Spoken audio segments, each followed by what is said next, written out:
Saya Valeriana Karen Alvin. Mengapa saya panggil dia di sini? Dia ingin berkongsi mengenai projek yang telah mereka dapat anugerah dari Raja. Boleh Cik kongsikan serba sedikit mengenai projek yang telah dijalankan? Okay. Projek santun masyarakat yang kami akan laksanakan iaitu Trash to Treasure, lestari bersama komuniti Sungai Bil. Boleh saya tahu apakah tujuan projek ini dilaksanakan sehingga mendapat sambutan daripada masyarakat?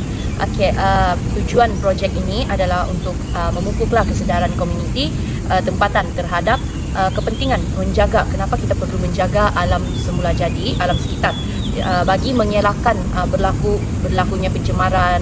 Okay. Melalui projek santun masyarakat ni, ianya dapat memberi kesedaran kepada masyarakat tempatan betapa pentingnya untuk menjaga kelestarian alam sekitar. Apakah matlamat yang ingin dicapai dalam projek ini? Adakah matlamat itu tercapai atau tidak? Okay. Untuk matlamat projek santun masyarakat iaitu Trash to Treasure, ianya untuk meningkatkan tahap kesedaran komuniti mengenai kepentingan pemeliharaan dan pemeliharaan sungai dan alam sekitar. Seterusnya untuk menggalakkan penglibatan penduduk komuniti dalam aktiviti kitar semula, barang terpakai dalam menceriakan kawasan sekitar sungai. Dan terakhir, untuk memupuk lagi sikap tanggungjawab dalam kalangan komuniti penduduk tempatan terhadap kelestarian sumber alam semula jadi. Boleh ceritakan sedikit mengenai latar belakang projek santun masyarakat ini? Okey, jadi Kampung Sungai Bil ni kami akan melaksanakan projek santun masyarakat Trash to Treasure di kawasan Kampung Sungai Bil. So kampung ini merupakan sebuah kampung yang sangat dekat dengan alam sekitar kerana terdapat sungai yang menjadi satu tarikan pelancong. Jadi sebab itulah kenapa kami memilih tempat ini, kerana ianya menggambarkan alam sekitar. Jadi dari situ kami mengambil inisiatif lah dari projek ini untuk mendidik lagi ataupun memberikan pendedahan kepada masyarakat atau penduduk di Sungai Bil itu untuk lebih menyayangi dan menjaga alam sekitar di kawasan kampung tersebut.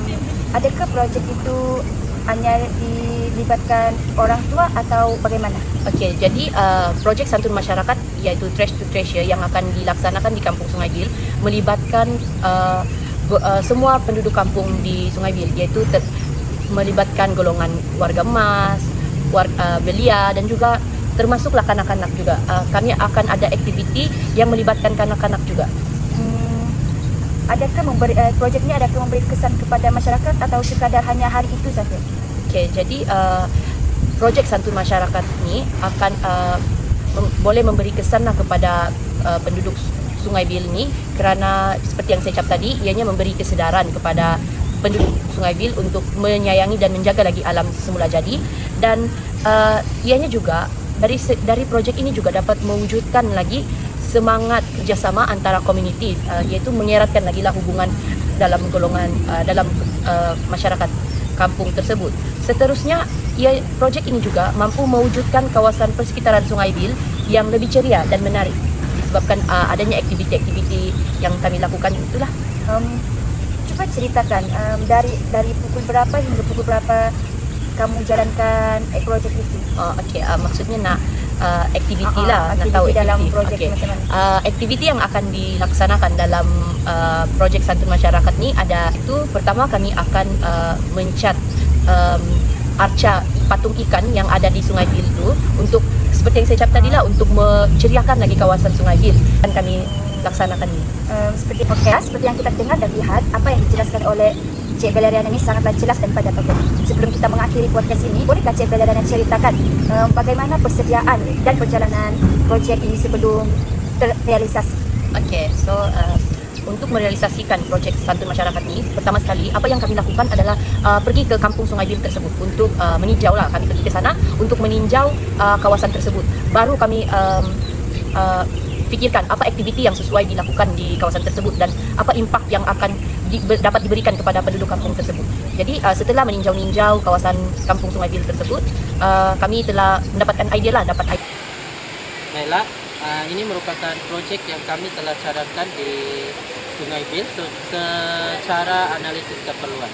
Terdapat 3 cadangan program ataupun projek yang kami telah cadangkan, iaitu aktiviti gotong royong, aktiviti menceriakan kawasan persekitaran Sungai Bil, dan yang ketiga adalah menghias arca ikan.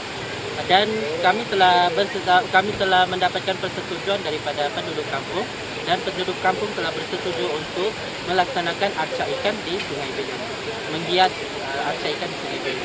Berikut merupakan objektif analisis keperluan bagi projek Trash to Treasure, iaitu mengenal pasti masalah dan keperluan komuniti di lokasi projek santun masyarakat yang dijalankan. Kedua, menentukan jenis projek yang sesuai dan bermanfaat yang memberikan impak positif kepada komuniti setempat. Dan akhir sekali, menyediakan asas perancangan dan pelaksanaan projek. Instrumen kajian yang digunakan dalam analisis keperluan ini adalah melalui pendekatan temu bual serta pemerhatian, di mana melalui pendekatan temu bual, kami menemu bual penduduk kampung serta ahli jawatan kuasa kampung Sungai Bil. Kalau saya pasti katakan, di atas itu ada satu ikan. Ikan. Kalau dicat semula apa tu? Itu juga yang jadi itu dah 1 hari mencat tu. Jadi kalau cat itu hias dengan patung tu, cat balik ke situ. Cari gambar ikan ikan sebarau ada kalau ada sikit. Kau Google lah dekat Google ikan apa, tapi dia punya infrared ada itu. Setelah perbincangan dengan ketua kampung serta ahli jawatan kuasa kampung Sungai Bil, kami pergi ke kawasan arca ikan dan meninjau kawasan tersebut serta merancang apa yang patut dilakukan pada arca ikan tersebut untuk menceriakan lagi ikan tersebut. Kesimpulannya, berdasarkan analisis keperluan, kumpulan kami mengenal pasti projek yang sesuai dan mendapat sokongan serta kelulusan daripada komuniti kampung Sungai Bil.